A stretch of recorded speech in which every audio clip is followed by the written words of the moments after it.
Bonjour à tous, on se retrouve pour une nouvelle position de finale cette fois avec un gain pour les blancs avec deux cavaliers contre une tour et deux pions chez les noirs, enfin trois pions contre un. Donc ça fait tour de pions en deux cases, donc c'est à peu près égal au niveau matériel, mais les blancs vont gagner, bon, parce que le roi noir principalement est dans un réseau de maths avec l'aide des deux cavaliers. Alors il suffirait en finale normalement à la tour de prendre le dernier pion pour que ce soit nul. Alors attention, c'est pas tout à fait le cas parce qu'il reste des pions chez les noirs et on sait que deux cavaliers contre roi tout seul, évidemment ça ne gagne pas. Par contre, deux cavaliers contre roi et un pion, si ce pion est bloqué par le cavalier, ça peut être gagnant, c'est déjà arrivé. Parce que comme ça, le cavalier se déplace au dernier moment pour éviter le pat, c'est assez compliqué. Alors ici, les deux cavaliers sont en prise, donc pas de choix.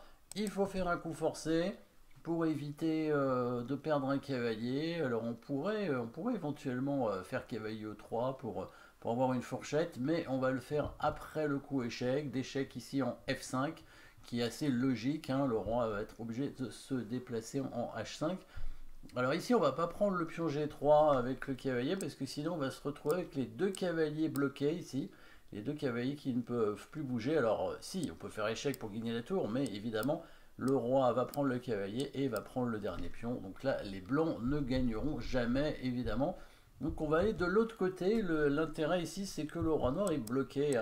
Il n'y a plus de cases, donc il va falloir maintenant rapprocher le roi pour créer le réseau de maths. Au passage, on attaque la tour en D1.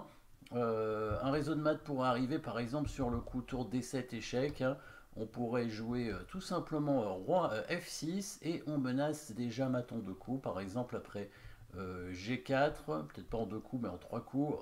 Après G4, là c'est en deux coups parce qu'il y a qui prend G3 échec. Roi H4 et cavalier E3 F5 mat.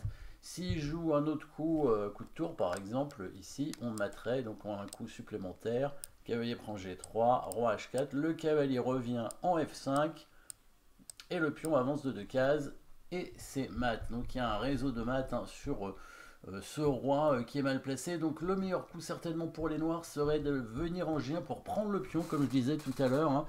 Si les noirs arrivent à prendre le dernier pion, ils ont toutes les chances de faire nul normalement. Mais à cause des menaces de mat, ce ne sera pas le cas si facilement. Les blancs vont prendre le pion en G3 échec, roi H4. Alors sur roi H6, ça revient au même, a priori. Ah ben non, sur roi H6, on mate directement avec le cavalier, l'autre cavalier évidemment.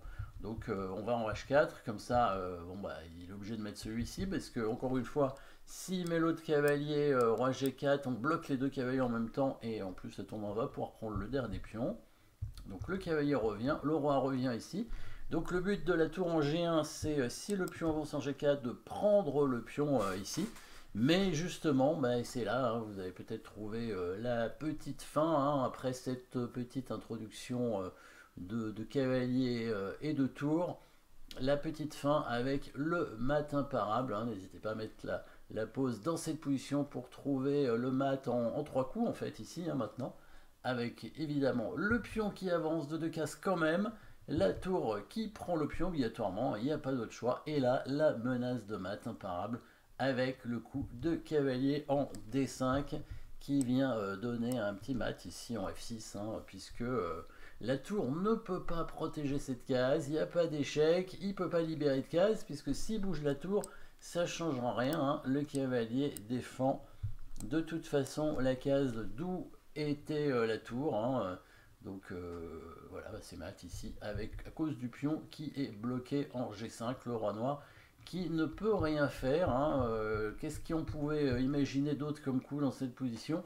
Il fallait bouger la tour, de toute façon. On avait vu qu'il y avait une menace de mat finalement, puisque si la tour bouge de n'importe où, on prenait le pion, on revenait avec le cavalier et on poussait le pion. Donc c'était vraiment l'idée avec les noirs d'empêcher cette menace, mais on n'arrive pas à l'empêcher puisque finalement le pion on l'avance quand même et à la fin il y a une menace de mat imparable. Donc il n'y a rien à faire ici. Petite étude de finale assez simple avec deux cavaliers. Il fallait quand même trouver la petite introduction au départ pour réussir à bloquer le roi noir. Voilà, merci d'avoir suivi cette position. N'oubliez pas de vous abonner et à très bientôt.